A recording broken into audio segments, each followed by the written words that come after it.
تو آپ علیہ السلام خاموش بیٹھے ہیں. اتنی دیر میں کیا ہوا کہ سیدنا ابوبکر صدیق یا سیدنا عمر رضی اللہ تعالیٰ عنہ وہ تشریف لائے. تو انہوں نے دیکھا عجیب منظر، وہاں منظر ہی عجیب تھا کہ وہ دائرہ بنایا ہوا ہے عورتوں نے اور درمیان میں نبی علیہ السلام ہے اور وہ خاموش بیٹھے ہیں. وہ جب آئے ان کی بیٹی بھی آپ کے گھر تھی، حضرت عمر کی رضی اللہ تعالیٰ عنہ، حضرت ابوبکر صدیق کی بھی. تو آپ نے فرمایا کہ یا رسول اللہ صلی اللہ علیہ وسلم آپ کیوں خاموش بیٹھے ہیں؟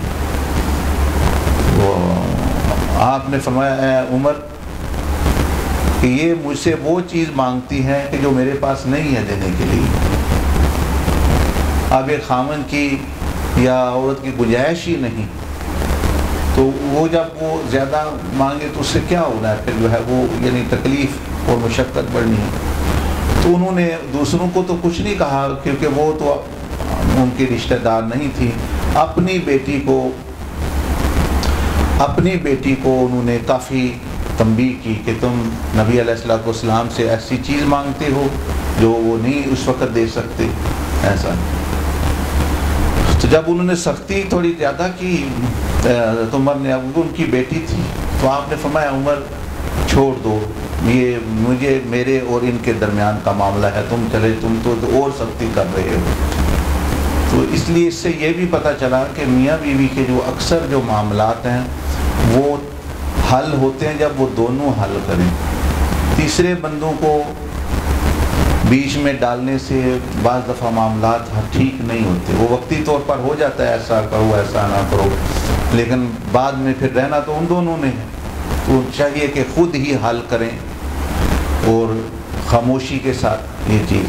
تو مثال دے رہا تھا میں آپ کو کہ بھئی پھر اللہ پاک نے قرآن مجید میں آیتیں اتاری. اللہ پاک نے فرمایا کہ اے نبی کی بیویوں تم ایسی عورتیں نہیں ہو دوسروں کی طرح، تمہیں ایک بہت بڑا انعام ملا ہے، نبی علیہ السلام کے نکاح میں آنے کا شرف ملا ہے.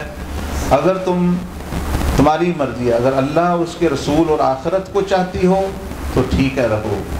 اگر تم دنیا کے ساتھ مل کے چلنا ہے، لوگوں کے ساتھ کیا کہتے ہیں ہم تو جی لوگوں کے ساتھ مل کے چلیں گے، تو لوگوں کو کہیں نہیں ہم نے لوگوں کے ساتھ مل کے نہیں چلنا، ہم نے اللہ کے رسول صلی اللہ علیہ وسلم کے ساتھ چلنا ہے، ہم نے ان کے ساتھ چلنا ہے.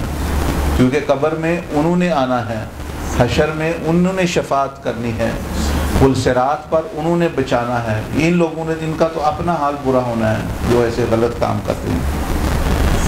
تو اس سے جو ہے اللہ پاک نے فرمایا کہ اگر تم دنیا کے ساتھ مل کے چلنا چاہتی ہو تو پھر میرے نبی سے جدا ہو جاؤ. تو آپ علیہ السلام پر جب وہ آیتیں اتری تو آپ نے وہ آیتیں پڑھی تو آپ نے فرمایا کہ اے میری بیویوں، اے عائشہ جلد بازی نہ کرنا، آرام سے فیصلہ کر لو. کیا کرنا؟ والدین سے مشورہ کر لو. تو انہوں نے فرمایا یا رسول اللہ صلی اللہ علیہ وسلم ہم نے کسی سے مشورہ نہیں کرنا، ہمیں اللہ اور اس کا رسول اور آخرت چاہیے. دنیا میں ہم صبر کر لیں گے، یہ جو ہمیں روکا سوکھا مل رہا ہے وہ ہم جو ہے. تو اس طرح انہوں نے قربانی دی دوسروں کے لیے.